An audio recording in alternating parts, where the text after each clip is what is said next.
بسم الله الحمد لله الصلاة والسلام على رسول الله صلى الله عليه وسلم.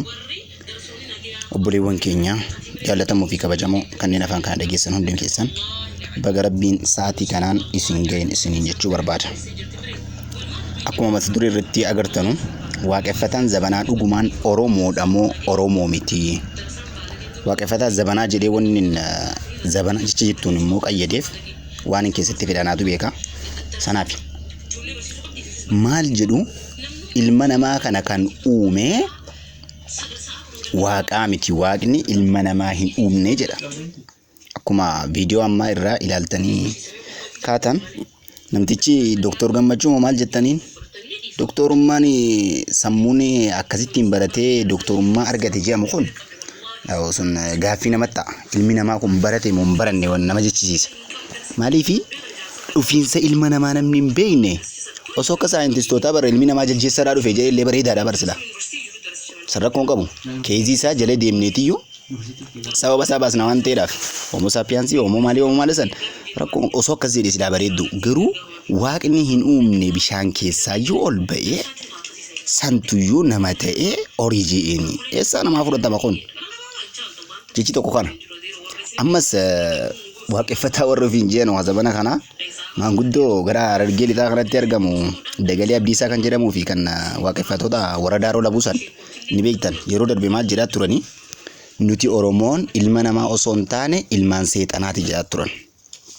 Jecha isaanii kana irratti waaqeffattoonni duraanii maal jedhaa turan? Waaqeffattoonni duraanii maal jedhaa turan? Kitaabni yeroo jalqabaatii fi akka bara lakkoofsa waaqeffataatti bara 6400 jechuu Oromiyaa Finfinneetti maxxanfame Daaniyaa jedhama. Kitaaba san keessatti illee kitaaba Daaniyaa jedhamu namni argitan jiraachuu dandeessu. Yeroo hedduu hin argamu kitaabni sun.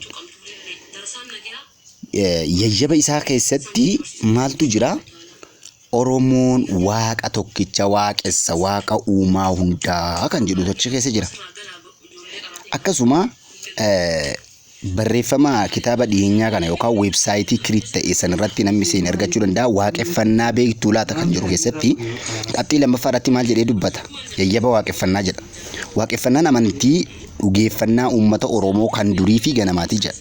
Yayyaba waaqeffannaa keessaa kan duraa waaqa jedha. Waaqa jechuun waa hunda kan uume, kan uumuu fi kan eegu abbaa hundaati. Waaqni tokkicha maqaan isaa dhibbaa jedha. Eessatti? Yayyaba lammaffaa keessatti jechuudha. Yayyaba lammaffaa keessatti. Kun seenaa kitaaba Oromoo irraa argatamedha. Akkasuma akka gabaasa BBC fulbaana 30/2020 irratti waa'ee waaqeffannaa kana irratti BBC'n hedduu haasofsiisaa ture. Qorataa waaqeffataa takkamas obbo Asnaaqee Tashoomaa kan jedhamu, Asnaaqee Tashoomaa Irkoo kan jedhamu waggoota 20 maladaa kan waa'ee waaqeffannaa kana qorataa kan ture. Haasawa dheeraa BBC wajjin taasisan keessatti akkana jedhan: waan lafa kanarra jiru ayyaana yookaan guyyaa 27 keessatti uumee jedha. Waaqeffannaan dachee kan erga uume waaqeffannaan maal jedhee mana waaqni dachee kana erga uume booda namarraa jalqabee waan lafa kanarra jiru hunda uumuu itti fufe jedha. Akkasumas qorataa waaqeffannaa kun haasaa isaanii keessatti itti dabalanii maal jedhan? Jalqaba nama uume ergasii mil'uu isaatiin dhiiraa fi dubaraan wal qixatti adda baasee jedhaniitu dubbatu. Kun kitaaba waaqeffataa duraanii irraa, waaqeffataa qulqulluu sanarraa kan nuti argannedha. Mee akkaataa amantiitti hoo maal jedhama? Jechi namticha Dr. Gammachuu jettanuu kun akkaataa laalcha ija amantiitiin maal jedhama? Kitaaba obboleewwan keenya Matsaaf Quddusii jechuun seera uumamaa boqonnaa 5 lakkoofsa 2 irratti maal jedha? Yeroo isaan uumes nama jedhee isaan in moggaase, inni dhiiraa fi dubartii isaan uume, isaan ni eebbise jedha. Kun Matsaaf Quddusii irratti akka waaqni ilma namaa uume yookaan ilmi namaa akka waaqaan uumame ibsa. Akka amantaa musliimaatti bakka hedduutti waaqni yookaan rabbi uumaa waa hundaa akka ta'e dubbatamee jira. San keessaa suuraa Zumar ayata 62 irratti maal jedha? Allahu kaaliqu kulli shay'in wa huwa ala kulli shay'in wakiil. Rabbiin uumaa waa hundaati. Gaafa jedhu namnis kanuma keessa jira. Uumamtoota kana keessa jechuudha. rabbiin ammas wakiil waa hundarratti yoo ammallee dandayaadha.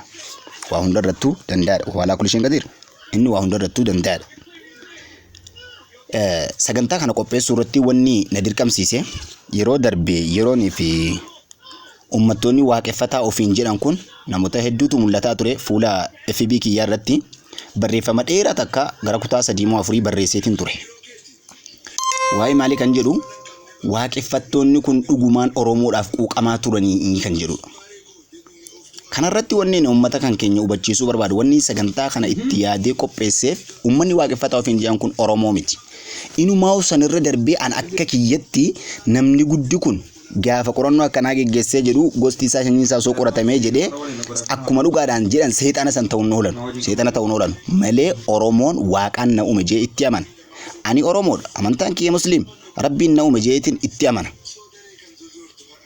Akkasuma uummanni kun Oromummaa balleessuudhaaf uummata murteeffatee lafaa ka'edha. Uummata maqaa waaqeffataatiin maqaa da'oo godhatanii aadaa Oromoo balleessuudhaaf, seenaa Oromoo balleessuudhaaf, Oromoo wal jibbisiisuudhaaf yeroo duraa keessatti maal jedhaa turan? Uummanni Musliimaa aadaa Oromoo balleesse, amantaa Oromoo balleesse, duudhaa Oromoo balleesse, sabummaa Oromoo balleesse.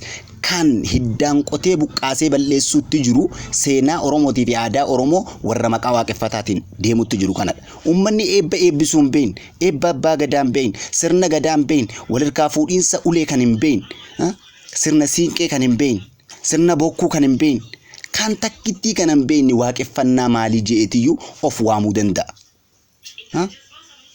Kanaaf waaqeffata je'ee nama deddeemu diina Oromoo akka inni ta'e beekuu qabdan. Oromoo namummaa keessaa achi baasee seexanatti gaafa dabalee jiru kanaan alatti wanni isarraa hafe maali? Namoonni tokko tokko immoo yeroo hedduu waaqeffannaan tuttuqina aadaadha, irreechi aadaadha waan jedhaa turtan hedduutu jira. No, tanarratti rakkoon hin jiru. Kitaaba dhattee dubbisuu dandeessa yoo barbaadde. Websaayitii garaagaraa keessa seentee ilaaluu dandeessa. Isaanuu afaan isaaniitiin as ba'anii mul'atan amma akka isaan Oromoo miidhuudhaaf deemutti jiran. Yaanni isaanii amantaadha malee aadaa miti. Wanni isaan ittiin deeman amantaa if danda'e takkadha. Amantaan sun garuu amantaa Oromoo miti. Amantaa Oromoo ganamaatii miti. Waaqeffannaa Oromoo ganamaatii miti. Sanirraa adda jechuu. Kun kutaa tokkoffaadha. Kutaa itti aanu keessatti bal'inaan yoo Rabbiin nuun fedhe qorannoo dheeraa itti geggeessinee irratti isiniif deebina. Kanaaf akka nama hunda bira dhaqqabuudhaaf laayikii fi sheer illee gochuu hin irraanfatina. Mana keenya kanas follow godhaati nu jajjabeessaa hanga danda'ameen inshallah amantaadhaa fi saayinsii amantaadhaa fi qorannoo haaraa wal qabsiifnee waliin deemsisuuf ni yaalla. Nagaya Rabbii keessan nuuf jiraadhaa. Wassalaamu alaikum wa rahmatullahi wa barakaatuh.